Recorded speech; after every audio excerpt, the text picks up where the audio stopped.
Joel Tarquin here again from theradrealtor.com and the how to build a Harley Dirt Tracker on a budget project. So this is part 3. So to bring you up to speed, we have finished the front end of the bike and now we're working on the back end of the bike. Again, super stoked, just picked up the rear wheel and got the tire mounted and everything, so we're ready to put this together. At this point, since we are calling this a budget build, I should let you know something about the wheels. If you're really trying to save money, mag wheels are not the way to go. You want to have a 19-inch front and rear wheel for dirt tracking so that you can get these nice, rad, sticky tires. And to do that, you need to mount a front wheel to the rear.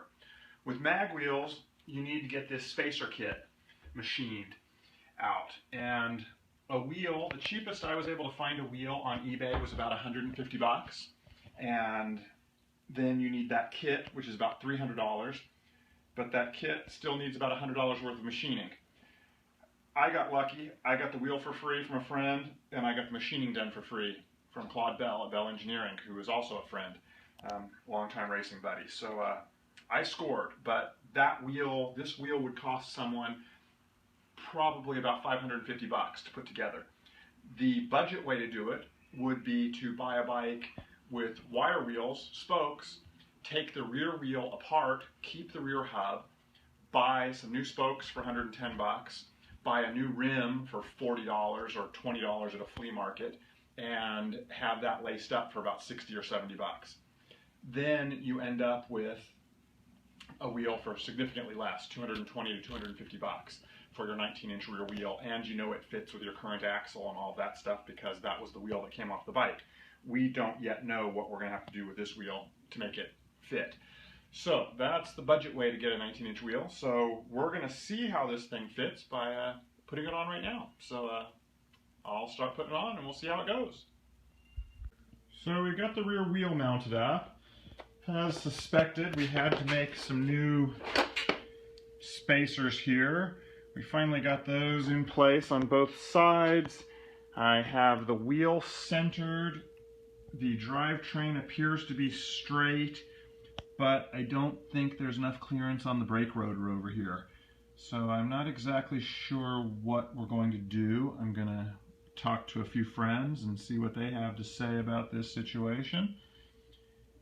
But once again, I will tell you, if we would have used spoke wheels off of a stock bike and the stock hub, we wouldn't have had any of these clearance issues. So again, the budget way to go is to get a bike with spoke wheels.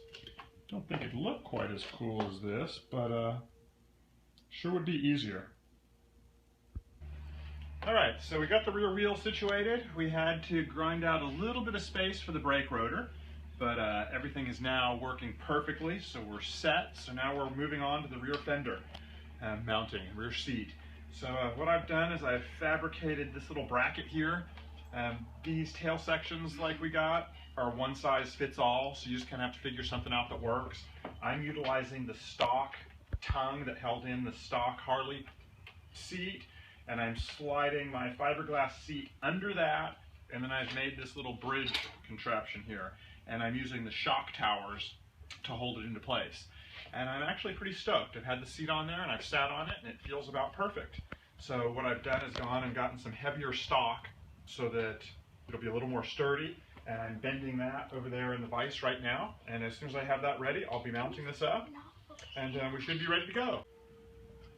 Alright, so the bracket is ready. It's very solid, very sturdy, and the seat and fender fit on perfectly. So we are going to go ahead and try to wire up the tail light and then mount that thing. So we got the seat mounted, we got the tail light working. I think we're done. I think we need to go pop some wheelies. So I think I'm going to go change and go for our first ride. And to say I'm stoked is an understatement. I think the bike looks great. I am stoked. Alright, maiden voyage failure. We have lost taillight in the back wheel. So that didn't work out so well. There's our taillight and our fender. Yeah. Back to the drawing board on this one. Yeah, here's our license plate and our tail light. Just figured out a new tail light assembly, so we're going to take the bike out again, give another test, and hope that it holds together. We'll see.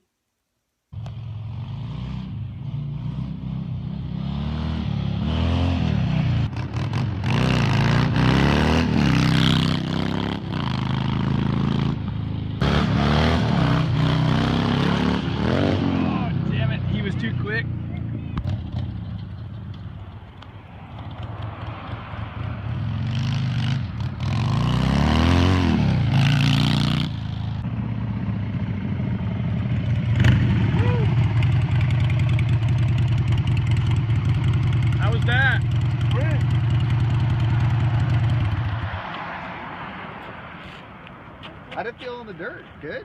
Yeah, I guess. It's hard. It's dark, so I can't see with this tinted visor. Oh, yeah. So I'm a little sketched out.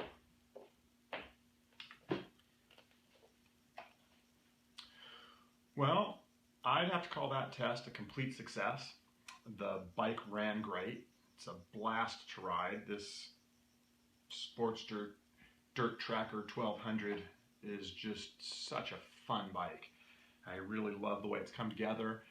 We still have a few little things to do, but I'm going to go ahead and release this video, and then our next video we'll kind of touch on a few little things that I've changed, a few little bracketry issues that I'm going to work on, and just getting it kind of cleaned up in general. I still have a couple of fenders to sell on eBay.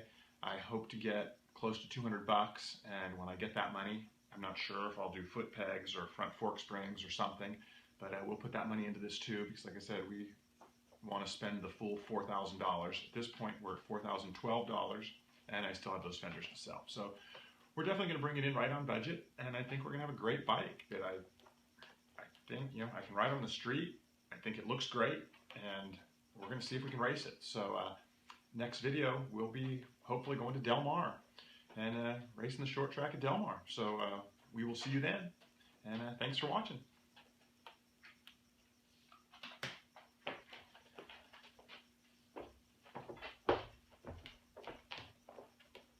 Almost forgot the best part of the bike, best upgrade of all.